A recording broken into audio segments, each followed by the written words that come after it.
안녕하세요. 공인중개사 전주부동산 닥터입니다.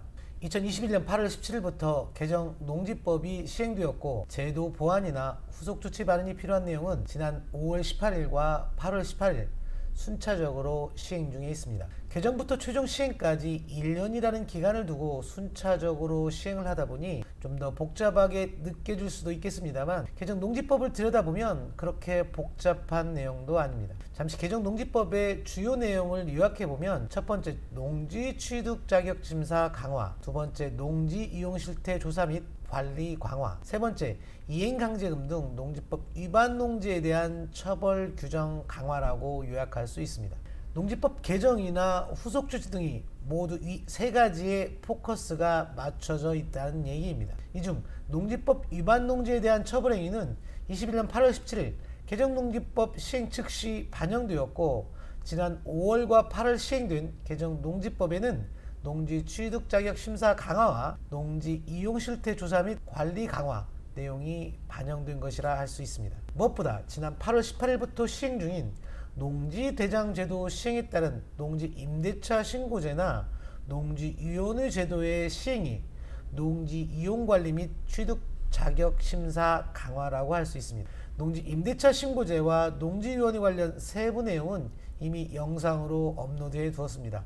혹시 못 보신 분들은 본 영상 말미에 추천 영상으로 첨부해 두겠으니 참고해 보시기 바랍니다. 개정 농지법이 시행되면서 각 지자체별로 농지 이용 실태 조사가 강화되었고 농지법 위반으로 적발되는 사례가 늘어나고 있습니다. 농지 취득 목적과 부합되지 않는다면서 일정 기간 농지 전용 허가 신청을 반려하는 등 농지법 개정 내용이 현실적으로 체감되면서 농지 보유자들의 근심도 높아지고 있습니다. 그런데 말입니다.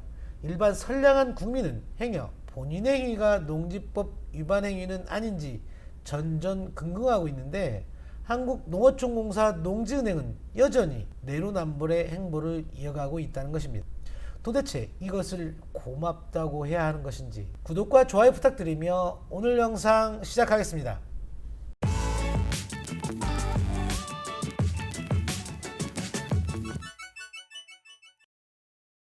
한국농어촌공사는 효율적인 농지 이용과 농업 구조 개선을 통해 농업 경쟁력 제고를 뒷받침하고 농지 시장의 불안정에 대응한다는 목적으로 농지 임대 수탁 사업을 운영하고 있습니다.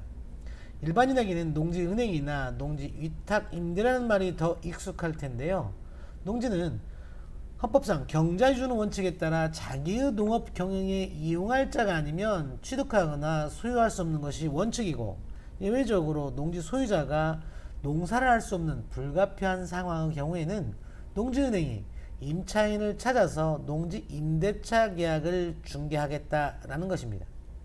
한국농어촌공사에서는 농지은행 제도 시행을 위한 농지 임대수탁사업 업무 지침이라는 것이 있습니다. 그런데 농지은행에서는 농지 임대수탁사업 시행 이후 업무 지침에 관련된 규정이 없다는 이유로 너무나 고맙게도 농지법 위반 여부는 묻지도 따지지도 않고 지침에 제외 대상 농지가 아니라면 임대수탁을 다 받아주고 있었습니다. 급기야 21년 10월 한국농어촌공사 국정감사에서 해당 소위 국회의원이 농지은행 제도가 농지 투기 창고로 악용되고 있다는 지적을 하였습니다. 이와 관련된 지난 영상을 잠시 시청해 보시겠습니다. 지난해 10월 14일 한국농어촌공사 국정감사에서 해당 소관의 의원이 농지은행이 농지 투기 창고로 악용되고 있다면서 농지은행 제도의 이런 허점을 지적했는데요. 지난해 한국농어촌공사 국정감사 내용을 그대로 살펴보겠습니다. 더불어민주당 최인우 의원입니다. 현재 농지 임대 위탁 사업 제도를 시행하고 있지 않습니까? 농지는 자가경작이 원칙이지만 상속 등 불가피한 경우로 농지를 소유하게 되면 농어촌공사가 이를 소유자로부터 위탁받아 임차인을 구해주는 제도이죠. 올해에만 여의도 면적 47배 수준의 수탁을 받고 있고 그중 약 90%의 등기원인이 매매나 증여로 되어 있습니다. 매매나 증여를 통해 농지를 소유하고도 농사를 짓지 않으면 농지법 위반 아닙니까?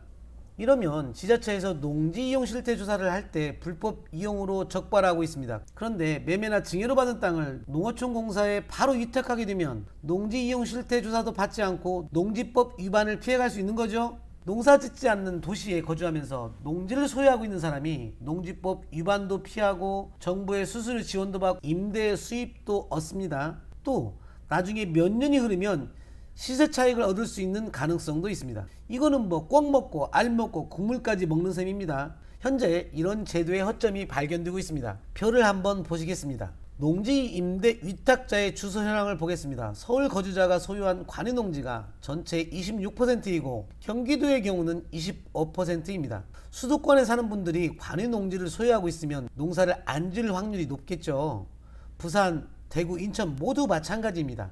대도시에 거주하는 분들이 관유의 농지를 소유하면서 농어촌공사에 위탁한 비율이 73%를 넘어갑니다. 투기 목적으로 농지를 사거나 증여를 받은 것 아닙니까? 법 개정과 제도 개선을 서둘러야 할 것 같습니다. 정부 예산을 들여 만든 좋은 제도를 악용하여 불법을 합법으로 치환할 수 있는 소지가 대단히 높습니다. 작년보다 농지 임대 위탁 건수가 1.5배나 늘었고 연말 가면 약 2배 가까이 늘어날 것입니다. 최근 농지 불법 투기에 대한 감시가 강화되고 있는 상황에서 농어촌공사를 통해 법망을 피해가려는 시도가 늘어난 것으로 본 의원은 판단하고 있습니다. 반드시 이 부분은 실태 조사를 하셔서 필요한 경우 고발 조치도 하고 법도 빨리 개정해야 합니다. 이에 한국농어촌공사 김희식 사장은 합당한 지적이며 취득 이후 일정 기간을 거쳤다가 임대 수탁할 수 있도록 제도 개선을 준비하고 있다고 답변하면서 농지은행 관리원이 만들어지면 상시 실태 조사를 하는 등 감시 기능을 강화해 나갈 것이라고 덧붙였습니다. 그런데 말입니다. 21년 10월 국정감사의 이런 지적에도 불구하고 22년 4월 한국농어촌공사 농지은행 홈페이지에는 물려받은 땅 농사 안 지으면 세폭탄, 농지은행에 맡기면 피할 수 있다라는 경제신문의 기사까지 업로드해두고 증여받은 농지를 농지은행에 위탁 임대하라며 홍보를 하고 있었습니다. 이와 관련하여 한국농어촌공사 본사 농지은행 담당 직원과 직접 통화를 했었는데요. 그 영상도 잠시 시청해 보시겠습니다. 한국농어촌공사 농지은행에서는 지금까지도 증여받은 농지의 임대 수탁을 받아주고 있기 때문입니다. 다만 문제가 되는 점은 농지 전문 기관이라 할 수 있는 한국농어촌공사 산하 농지은행에서 이 기사를 첨부해 증여농지를 농지은행에 위탁 임대하라고 홍보하는 데 있습니다. 보도자료를 보고 너무도 황당해서 한국농어촌공사 본사 농지사업부 관계자와 전화통화를 했는데요. 20여 번이 넘는 긴 통화에서 불가피하게 통화 내용의 요지가 훼손되지 않는 선에서 편집하였음을 알려드리며 농지사업부 관계자와 통화 내용을 들어보시겠습니다. 농어촌공사 임대수탁 활용법 해서 증여농지를 위수탁해라라고 이렇게 홍보 겸으로 이렇게 올려놓으신 것 같아요. 취지가 증여농지를 농지은행에서 임대수탁 받으면 이게 적법한가요? 안 되죠. 아니요. 증여농지를 저희 통해서 맡기는 게 그러니까 위법이냐라는 말씀은 네. 그 말은 틀리고요. 아니요, 농지법 다만 위반이 아니냐는 얘기예요. 네, 그쵸, 아니죠. 왜요? 위반이 아니죠. 왜요? 농지법에서 명시를 하고 있어서요. 농지법 23조에서는 농지 임대차에 대해서 명시를 하고 있잖아요. 네. 농지법 23조에 증여받은 농지를 하라는 조항이 어디 있어요? 농지법 23조 1항 6호에 보면 제6조 1항에 따라 개인이 소유하고 있는 농지를 임대하거나 무상 사용하는 경우에 가능하다라고 농지법에서 규정을 하고 있잖아요. 예. 농지법 6조 1항은 농지는 자기 농업 경영에 이용하거나 이용할 자가 아니면 소유하지 못한다는 경자유전의 기본적인 논리예요. 예. 근데 증여받은 사람이 예를 들어서 내가 증여받자마자 농지은행에 위탁하는 게 맞다는 얘기인가요?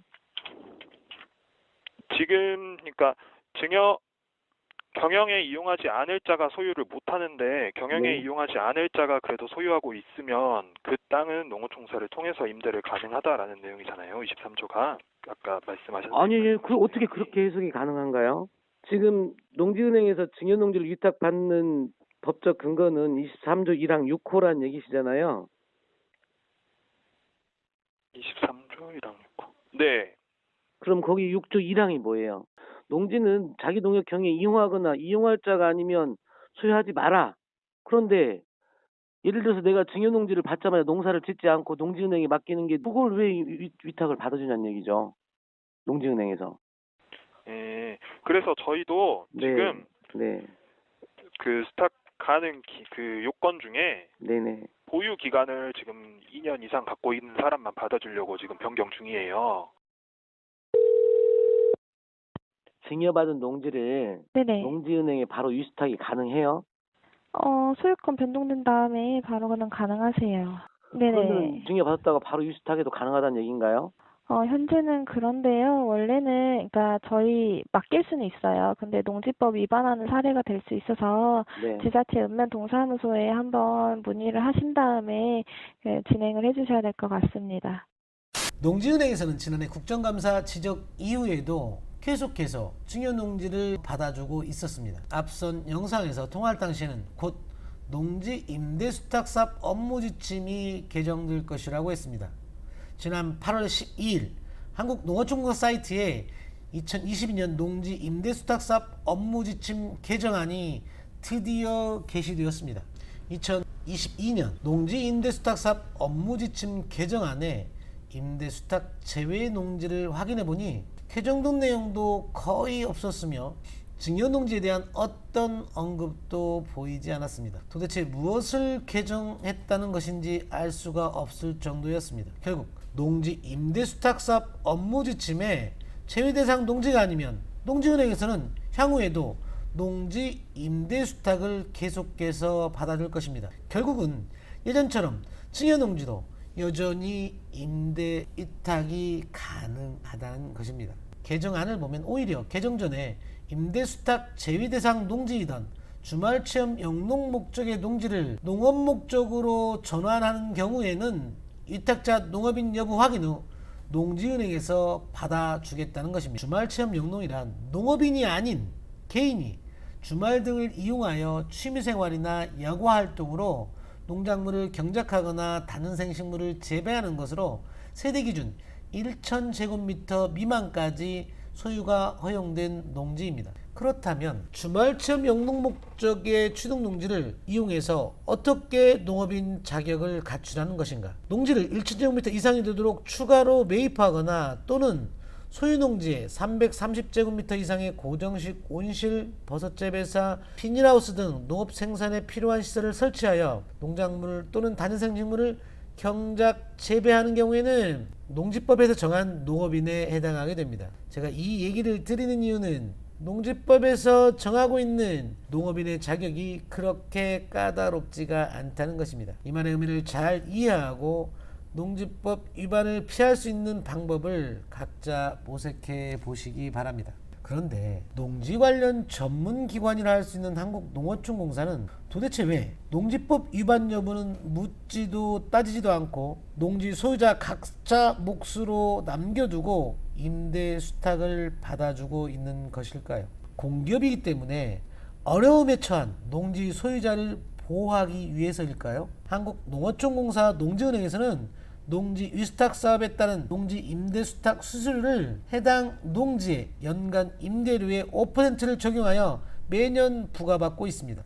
이는 임대인이 임차인을 대동해서 농지은행을 방문해서 체결하는 경우에도 마찬가지이며 더구나 임차인에게 임차료는 선불로 땡겨서 받고 임대인에게는 수수료를 공제한 후에 지급하는데 그것도 1년쯤 후에나 후불로 지급하고 있습니다. 임차인한테는 선불로 땡겨받고 임대인에게는 1년쯤 후에 후불로 지급한다? 에이씨, 이런 장사 있으면 나도 정말 한번 해보고 싶습니다.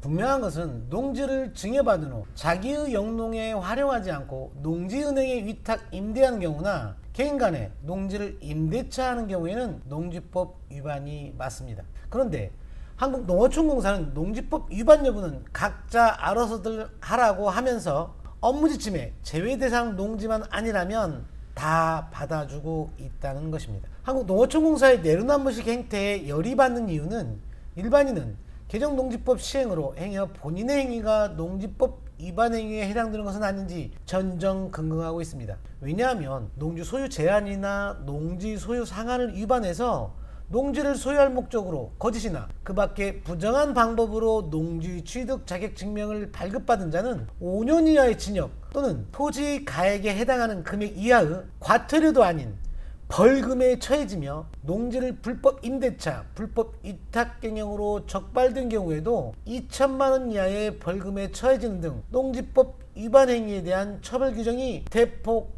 강화되었기 때문입니다.